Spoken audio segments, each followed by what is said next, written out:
تو میں سمجھتا ہوں کسی کے بعد اگر پیسے کی کمی ہے تو تھوڑے تھوڑے پیسے اگر لوگوں کو دے گا تو اس طرح انشاءاللہ تعالیٰ اس کی ہاں افزائش ہوگی. پھر دوسری بات یہ ہے کہ صلۃ الرحم کا سلسلہ ہے.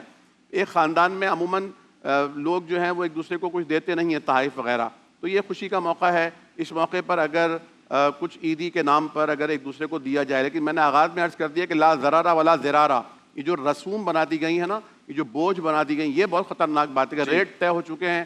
جوتا چھپائے گا جس طرح ریٹ ہوتا ہے اسی طرح سے عیدی کا بھی ریٹ طے ہو گیا ہے. یہ بہت خطرناک بات ہے. آپ قرض لے کر, ادھار لے کر, ٹینشن لے کر, بند کمرے میں میاں بیوی کے جھگڑے ہو رہے ہیں عیدی دینے کے مسئلے پر, یہ تو بالکل بھی جائز نہیں ہے. اس کو اللہ نے وسعت دی ہے, قرآن کا بھی حکم یہی ہے, اسے اللہ نے وسعت دی ہے, حیثیت دی ہے, اپنی حیثیت کے مطابق خرچ کرے. اور جس کا اللہ تعالیٰ نے ہاتھ جو تھوڑا تنگ رکھا ہے وہ اپنی حیثیت اور اپنی وسعت کے مطابق خرچ کرے. بالکل صحیح, ثواب بھی ضرور ملے گا. پھر ایک اہم ترین بات یہ بھی ہے, آپ نے جوتا چھپائی کا ذکر کیا, جوتا چھپائی جائز ہے؟ جوتا چھپائی بھی جائز نہیں ہے, کچھ بھی چھپانا جائز نہیں ہے. پیسے جہاں لینے کی بات ہو وہ بالکل بھی جائز نہیں ہے معاملہ.